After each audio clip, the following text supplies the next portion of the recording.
have to be trained.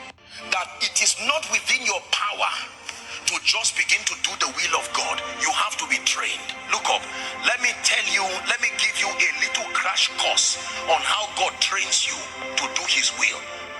Are you ready? Lecture number 1, he allows your will to fail you.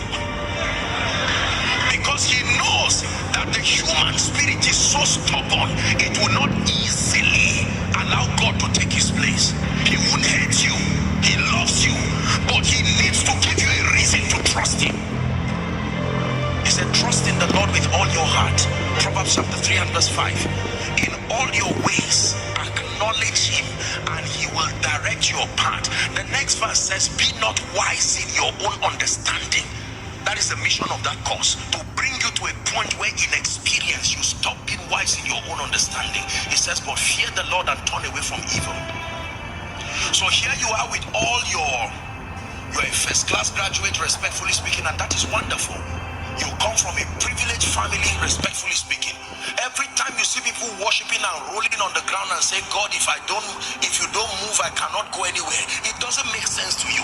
You are a sincere Christian, but you are surrounded by too much advantage to make God necessary. In the midst of what is supposed to work, you will be surprised that you will do everything right. Listen, there are times that you have the net to fish. The net is correct. There are times you are in the sea. If it's fish you are looking for, you should be in the river.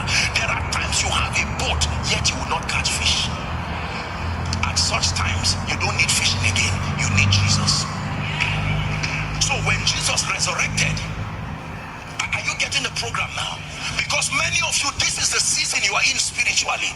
For a long time, you've heard preachers say, lay everything down. When you hear the language of surrender, you say, I'm not in ministry. Just allow the preachers to do that. You see, in the gospel of salvation, you don't really give your life to Christ as we say, even though we say it generically and we understand what we're saying, but you don't give your life to Christ, you receive his life. Giving your life to Christ is now what truly makes you a useful vessel in the kingdom. Surrender. Surrender is the language of those who will be mightily used by God. They are not fools, but they have learned that outside of God's influence over my life, I don't trust what I can do. The variables are too many and I am too limited. Even my lifetime will not give me an opportunity to educate myself by myself to handle all the variables that make for an excelling life.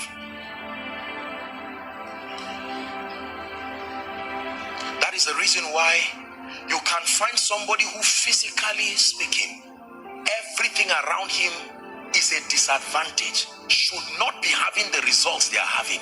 You add everything up and that equation is unfair, because as foolish as they were, they found themselves in the will of God. Everybody who entered the house in the days of in Egypt, you didn't have to be a wise man. Once you could enter the house and there was blood on your lintel, you will be saved from death.